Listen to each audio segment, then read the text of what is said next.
Welcome back to the deep dive. Today, we're diving deep into mind management for creative work. Oh, cool. We're using those excerpts that you sent over from David Kadavy's book, Okay. Mind Management, Not Time Management. You know, it seems like you're someone who wants to get a lot done, but you also really value doing like really high quality creative work. Right. So I think this is going to be a really interesting deep dive for you. Awesome. I'm really excited to dive in. Yeah, it's it's really interesting stuff. Yeah, especially our whole culture is about being so productive, Right. and mind management, not time management, it really offers a different way to think about it.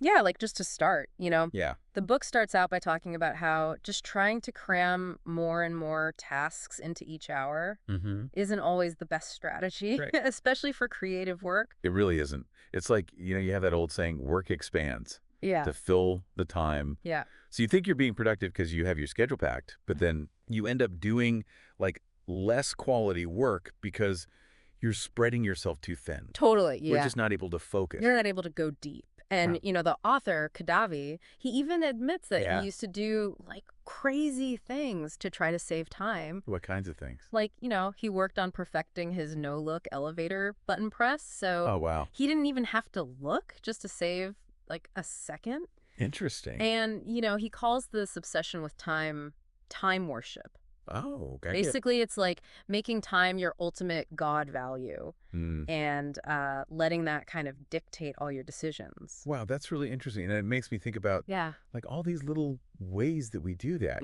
Yeah. Like people who are always late Right. because they don't want to waste time Right. being early or Or like, I always think about like waiters who are trying to like yes, rush you out of the restaurant not get you out of there. because they need that table. Right. It's that like, Time is money. yeah, time is money, underlying anxiety about time.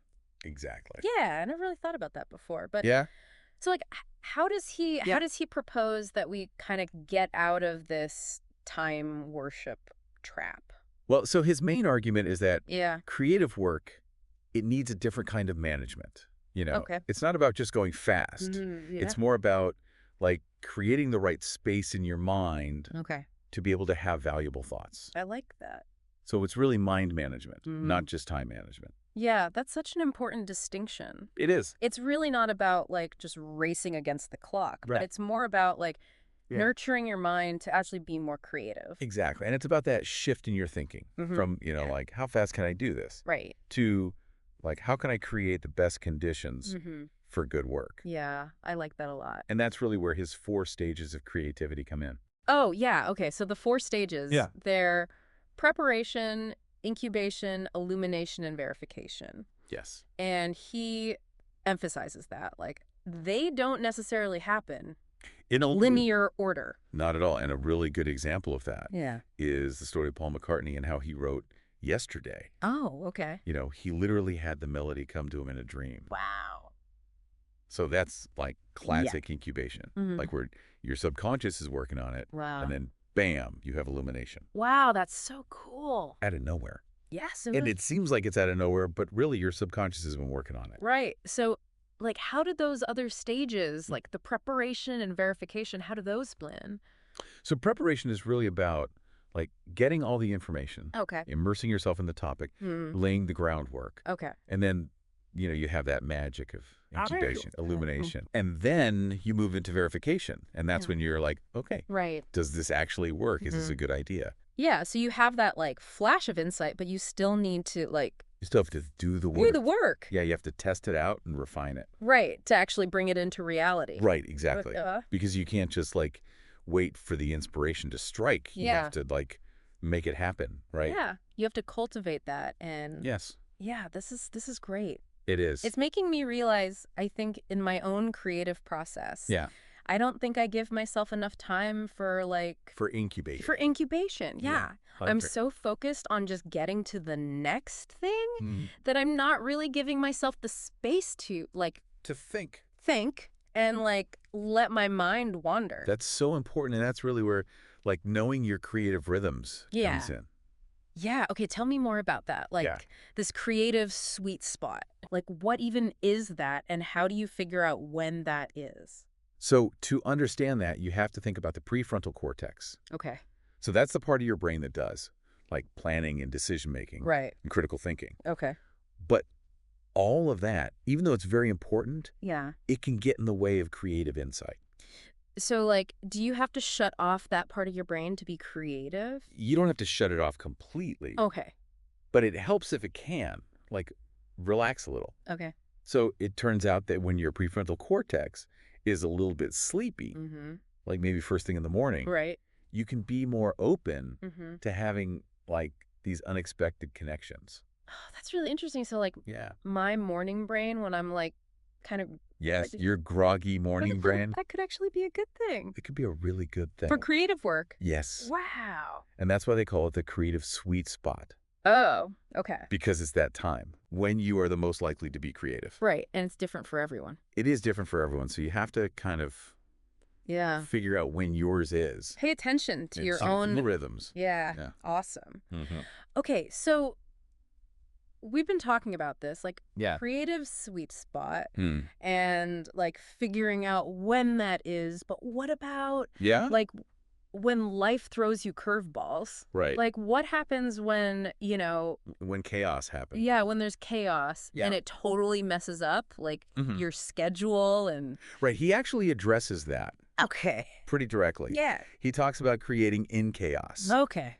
And he doesn't just talk about, like, surviving the chaos. Right. He actually thinks that you can, like, have breakthroughs Oh, wow. during chaos. Okay, so it's, like, Yeah. not just about, like, getting through it, It's not just about surviving it. but actually, like, Yeah. It's like it can actually be beneficial. using it. Yeah. Using it. Yeah, I remember Yeah. reading about how he was in Panama City Mm. and he was dealing with, like, visa issues. Right. And a family health crisis. Oh, wow. And a jackhammer All at the same time. blaring outside his window. Oh, my gosh. Like, that's talk This about, sounds like a nightmare. like, just, like, a Yeah. recipe for, like... It's like a creativity obstacle course. Yeah, totally. Yeah, but his point is Yeah. that these challenges are inevitable. Right. They're going to happen. Yeah. And it's when you have these disruptions Yeah.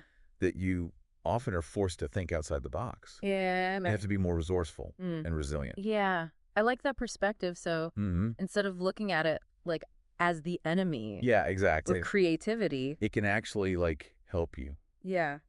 Like a catalyst almost. Yeah, it's like shaking up the snow globe Yeah. and seeing what new patterns Yeah. emerge. Yeah, that's a good analogy. I like that one. So one of the things that he talks about Yeah. to, like, use in times of chaos is Mental state tagging. mental state tagging. Yeah. So that's where you're considering not just Right. the task, It's not just about the task. but the mental state that Yeah. you need to be in Right. to actually do it. Yeah, because you're not always going to be in, like, Yeah. peak creative mode. Right. There are going to be times when you're drained, Mm-hmm. distracted, Right. just not up for it. Right. You're not going to want to be doing, like, Yeah. really heavy lifting. Exactly. So instead of trying to, like, Yeah. write a symphony when you're feeling burnt out, you might just... Yeah, do something else. Yeah. Like organize your files or Okay, something. Or do, like, Something. research or something like that. Yeah, something that doesn't require quite so much mental energy. Yeah, just be, like, okay with Be where you are. where you're at. Yeah, exactly. Without feeling like you have to, like, You don't have to be on all the time. be on all the time. Right. And that's something that he really had to learn Okay. with, like, his family situation Uh-huh. and everything going on. And the jackhammer. And the jackhammer, yes. So he was able to use these techniques Right. to, like, actually still get work done. To still make progress. Yeah. Even if it wasn't Even if it wasn't, like, his... like, peak creative work, Right. he could still do other things. Still be productive. Yeah, That's really cool. it is. And it also Mhm. makes me think about how important it is Yeah. to, like, have a system Yeah. for capturing and Yeah. processing all that, like, The creative input. creative input. Yeah. And he calls this The creative cascade. creative cascade. Yeah, so tell me more about that. Okay, so imagine, Yeah. you've got all this creative input Mm-hmm. coming at you. Right. It's like a stream, Okay. thoughts, observations, articles you read, quotes, Right. whatever it is. Right. So the creative cascade is a way to capture that Okay. and process it. Right. So you're not just, like, You're not just like, writing it on sticky notes. yeah, you're not just randomly writing it down. Right. You actually have a system. Oh, okay. So it's yeah. like having like filters Okay. to like sort through everything and so get to the Get the good stuff. the gems. Yeah. Yeah, okay. So he says like you should have different inboxes Yeah. for the different stages. Yeah. So you might have a notebook Right. for capturing ideas. Yeah. And then you might have like a digital note-taking app Okay. for organizing it. Right. And then Yeah. like a project management system Right. to actually, turn it into action. Wow. That's really Yeah. So everything has a place. a place. Yeah, like a designated place for Right. each part of that journey. Yeah, So exactly. it doesn't get lost It doesn't get lost. in the shuffle. Yes, exactly. That's cool. So Yeah. one of the main things that he uses Yeah. in his system is A pocket notebook. a pocket notebook. Yeah. He carries it with him everywhere. Wow, that's interesting. Yeah. And he uses it to jot down whatever, Okay. like to-do items, random Yeah. observations. Right. He might overhear a conversation. Okay. Write that down. Right. So it's like his Yeah, it's like external brain. an external hard drive for his brain. That's really cool. I like that. And then he goes back and like, So during his weekly review, oh, okay. he'll go through it Mm-hmm. and decide what to do. Okay. So some things might get transferred to Right. like his digital system. Okay. Other things might get added to a project. Right. And Well, then some things might just stay in the notebook okay. to simmer. Okay. So it doesn't all have to be like, That doesn't all have to happen right away. yeah, like acted upon immediately. Right. It could just Or it can like, simmer. yeah, simmer. That's a good I like that. analogy. Yeah. So you have this creative input and it's going through your creative cascade. Yeah. But like, how do you make sure Yeah. that it actually turns into action? That's a good question. Because I know I'm really good at like, Oh, yeah. getting ideas down. Like, we all have those notebooks but then full of ideas we never do. they never happen. Right. That's where task triggers come in. Oh, okay. So it's all about creating okay. reliable, Right. context-specific triggers Okay. that will, like, prompt you to take action. Okay, so it's like a cue Is a cue, yeah. to It's actually, not that much. yeah, to like remind you. To remind you. And he tells this funny story Yeah. about how when he was a kid, he would always forget his backpack Oh. at school. So he realized that he needed like Yeah. a visual reminder, Yeah. Something to, like something that would make him think, yeah. don't forget your backpack. Right. Like, as he was leaving the classroom. Yeah, when he was walking out the door, I Mhm. feel like we've all been there. We've all been there. Where you get to the car, you're like, Yeah. oh, I forgot that. I forgot that thing. Yeah. So task triggers are really about, like, Yeah. freeing up your mental energy. Hey, You're not having to remember everything. right. You're not using like, Right. You're outsourcing. willpower to like Yeah. remember. Exactly. Yeah, that's cool. And you can focus on the task at hand Right. because you know that you're going to have that reminder, Right. So what makes a good task trigger? a good task trigger. Well, he says it should be reliable, Okay. context specific, Okay. easy to implement, hmm and attached to the desired action. Okay. So it's not just like, Right. It has to actually work for you. yeah, any random thing. Yeah. Yeah. Do you have like an example of one? Yeah. So he talks about how he writes Okay. podcast intro scripts, Oh, interesting. and he breaks it down into these smaller chunks. Okay. So he'll, like, jot down some initial ideas, Right. and then he'll come back to them later Okay. and flesh them out. Okay. And then he'll even, like, set a timer Okay. for 5 minutes yeah. to write the script. Yeah. So that's like using It's like time boxing. time boxing as a trigger. Yes. Yeah, because then you're tricking your brain into thinking. Right. It's only 5 minutes. That's not a big deal. It's not a big deal. I can do this. Exactly. Yeah, that's cool. And you're breaking down that bigger task Right. into those smaller chunks. Right. And it's The minimum creative dose Yeah. in action. okay, cool. Yeah. And I know we often think of like constraints as limitations, Yeah. but he actually says that they can be Yeah, he thinks they can be really beneficial. okay, how so? So he points out that having, like, Oh, unlimited freedom okay. can be paralyzing. Yeah, because then you have too many options. Yeah, you have too many options. You don't know where to start. You're like, Yeah. what should I do? Right. So constraints Yeah. can actually give you focus. Yeah, because it forces you to Yeah. like work Go within work within those the parameters parameters. and be more creative. Oh, that's interesting. It is. I can see that like if you have Yeah. a smaller canvas, Yeah. you have to be You have to make those brush strokes count. more creative. Yeah, you can't just do whatever you want. Yeah, you have to like Yeah. make decisions. Yeah, exactly. Yeah, that's cool. And he also talks about standardizing Okay. some parts of your process. Okay, so like having Yeah, having, like, a template. right, a template or like Yeah, so you free up your mental energy Mhm. to focus on, like, the unique parts yeah, the creative or part. the creative parts. Yeah, So you're not like you're not reinventing the wheel reinventing the wheel every time you Every time. Not sit down. Yeah. Yeah, you can just like, Plug and play. yeah, get to work. Yeah. That makes a lot of sense. And he talks about how he developed Oh. his weekly email newsletter, Okay. which is called Love Mondays. Interesting. And he initially treated it as a pilot project. Okay. So he was experimenting with all the different variables. Right. To figure out what works best. the system. A system, yeah. Yeah. And once he had that, Right. it was so much easier. Yeah. So you put the work in up front. Yeah. And then it pays off. It paid off, yeah. Yeah. That makes a lot of sense. Mm-hmm. Okay. So we've talked about like Yeah. mental state tagging, Mm-hmm. creative cascade, Yeah. task triggers, Mm-hmm. the power of constraints. Right. Is there anything else that he talks about for like There is one more thing. managing your energy? Yeah. Okay, what is that? So he talks about creative cycles. Creative cycles. Okay, is this like Yeah. syncing up with the moon or something? It's not quite that esoteric, Oh, okay. but it could be something as simple as, like, Okay. having certain days of the week Right.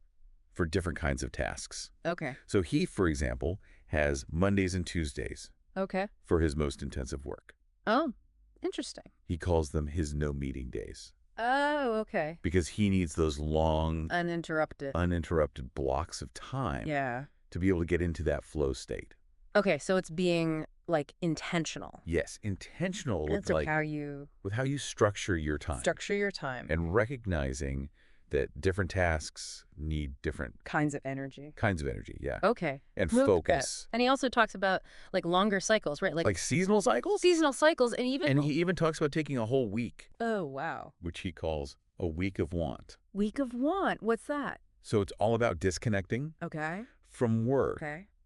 and giving yourself permission to explore Oh. and like pursue passions. Oh, that sounds amazing. It does. It's like hitting the reset button Okay. and letting yourself wander. That sounds great.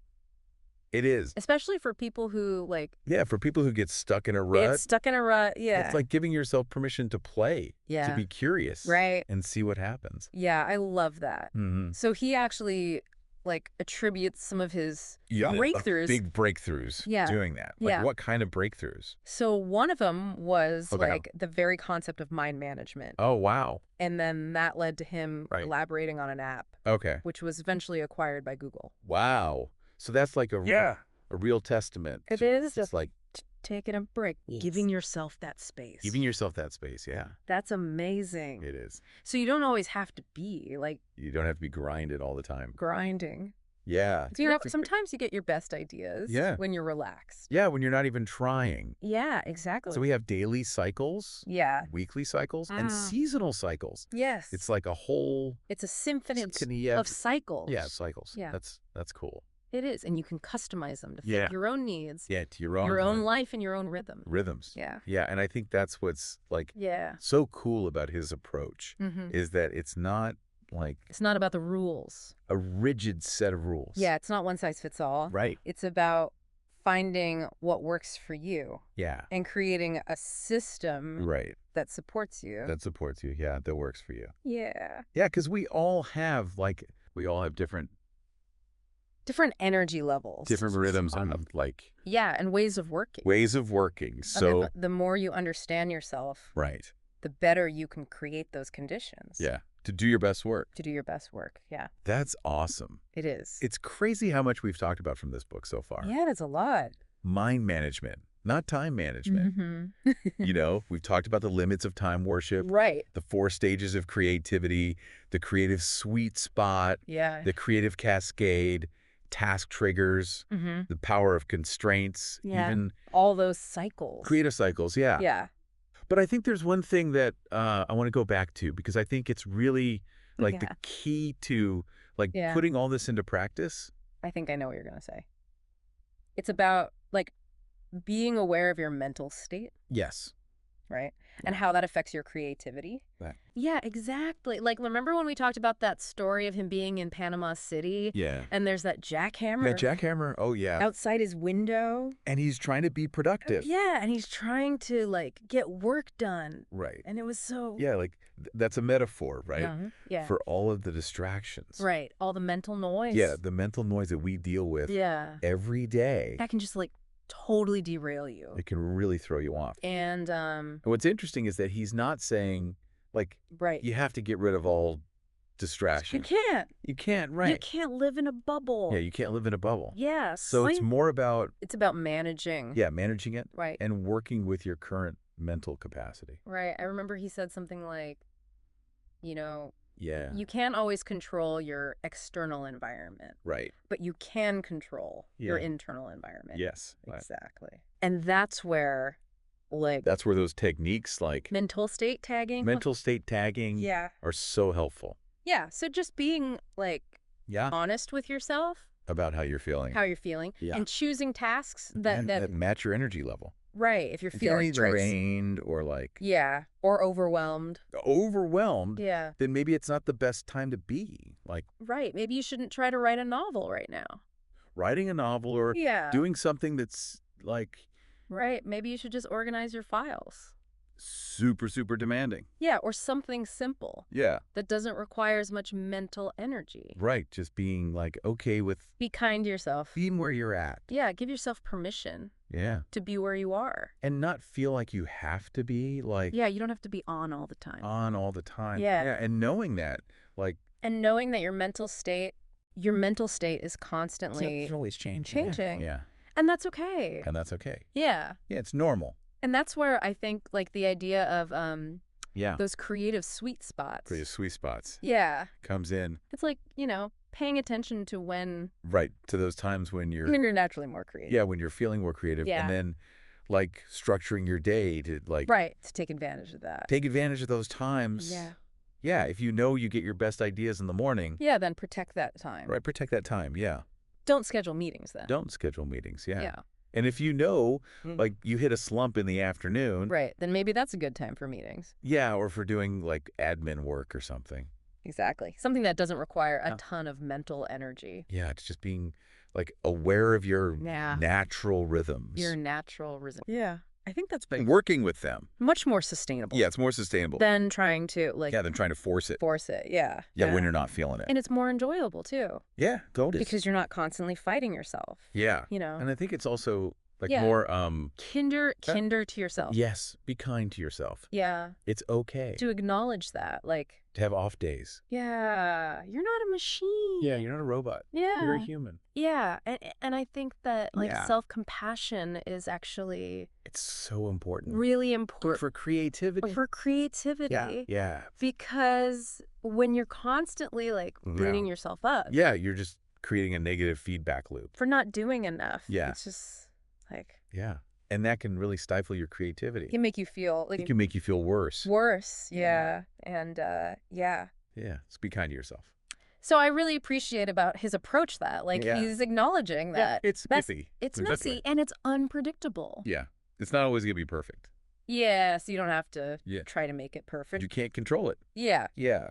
Embrace the mess. Embrace the mess. Yeah. Yeah. That's good. And remember, Yeah. sometimes the best discoveries Yeah. come from those unexpected detours. Right. You know? Yeah, like when his week of want led to Mind management, exactly. wow. Yeah, sometimes you just need to Yeah.